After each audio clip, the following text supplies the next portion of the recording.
Now, let me pause real quick and give you a profile whereby you can evaluate and assess whether or not the people in your life are genuine friends.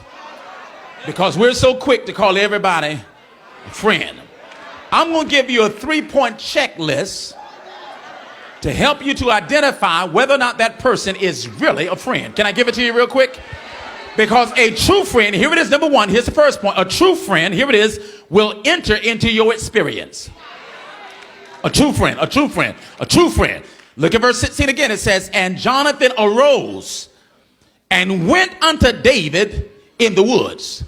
Jonathan left his, here it is, setting that was inhospitable. His setting, better yet, that was comfortable. And he went to a setting that was inhospitable. Jonathan is chilling in the palace.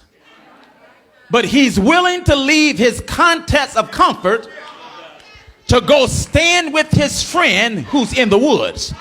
Because a true friend is not a friend, here it is, who stands in a long distance relationship in the sense that while I'm in the woods, they're talking about I'm praying for you. No, baby, I need you to do something more than pray for me. I need you to show up. Because a true friend will enter into the wilderness with you.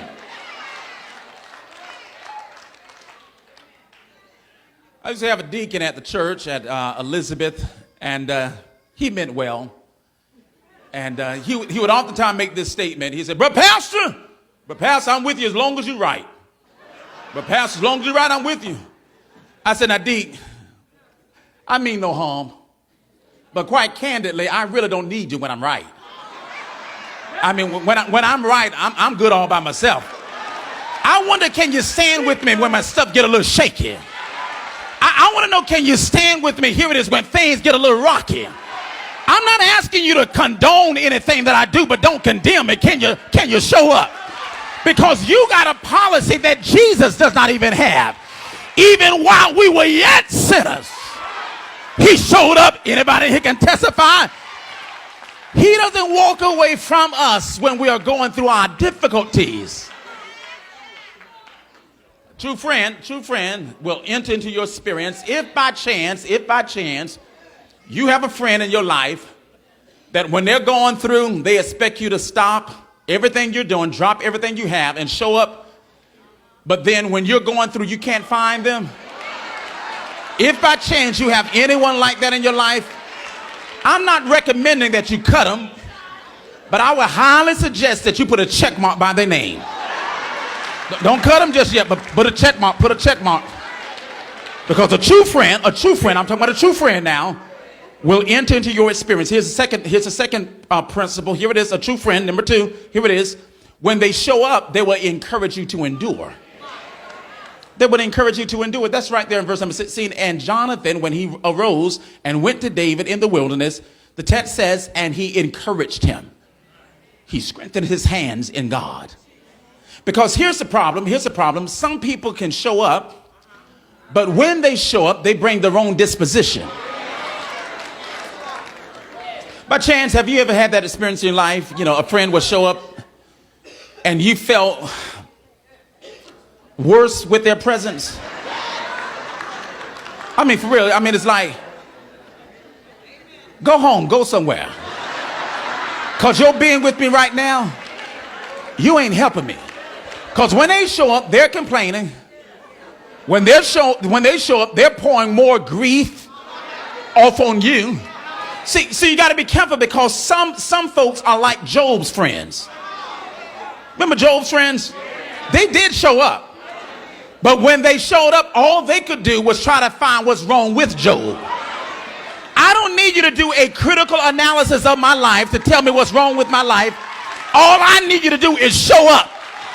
And when you show up, encourage me to endure. Tired of folks always trying to act like they're the spiritual Dr. Phil's. You want to show up and analyze everybody's life and tell them what's wrong with their life. Can you do me a favor? Hush. Just show up and encourage me. Now, if by chance you have a friend in your life who that when they show up, you get little to no encouragement, I'm not suggesting that you cut them, but I do highly recommend that you put a check mark by their name, because that friend is a little suspect. Can I give you the last one? Can I give you the last one? Here it is, here it is, here it is, here it is. What's the third and final point and principle of a true friend? Look at what the text says. Here's the shouting part. Here's the crescendo in the symphony of scriptures here in chapter number 23. It's right there, verse number 17. It says, and he said unto him, that's Jonathan speaking, fear not, for the hand of my crazy daddy shall not find thee. Here's the shouting part. Look at verse 17. And thou shalt be king over Israel. And Jonathan says, I love it. And I shall be next unto thee. He says, as a matter of fact, even my daddy, he knows it. Did you get it? Did you get it? Oh, you missed it. You missed it. Here it is, because you didn't get happy. Jonathan shows up to David and says, I know you're in the wilderness, but you're not going to stay here always. Pull yourself together, David. Fear not. Maintain your spiritual swagger, David. Fear not, because you shall be, hallelujah, the next king of Israel. And Jonathan says, and I'm not tripping. All I want to do is be next to you. Because a true friend, here it is, I'm about to get you right here. A true friend will not only enter into your experience, a true friend will not only encourage you to endure, but there it is, number 3, a true friend is not envious of your elevation. They ain't envious. They're not envious of your elevation. See, really, Jonathan has every right to be tripping, because based upon kingdom protocol and based upon how a kingdom is supposed to operate, by the principle of natural succession, Jonathan was supposed to be the next king. Saul is Jonathan's daddy. But Jonathan says, I know that God has already bypassed me and has already anointed you to be the next king. And Jonathan said, I ain't even tripping about it. A matter of fact, as long as I can get a chair right next to you, and see, Lord, deliver me from folks who cannot handle my elevation. Because you will find out who your real friends are when God starts taking you to a whole nother level. Some folks in your life can't handle where God is taking you.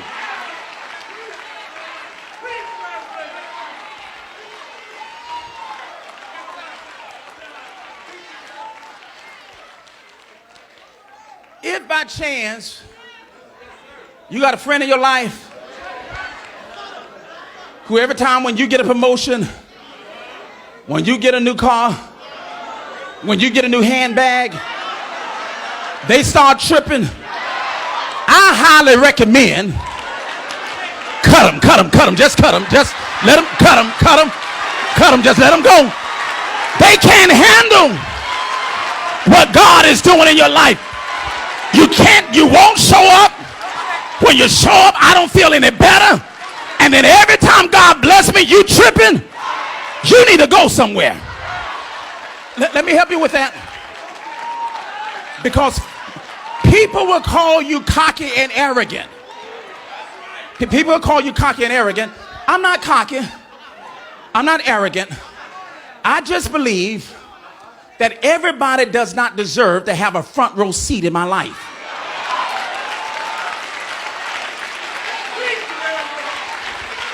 So sometimes you have to have an usher's ministry. You got to learn how to kindly escort them to the back row seat of your life, and you tell them, now you just watch me from afar, because you can't handle being this up close to me. Because if you're tripping over what God is doing in my life now, what are you going to do when he supersized me? What are you going to do when he blow me up? Tell him, child, you're sitting over here tripping over this little hoop that I got right now.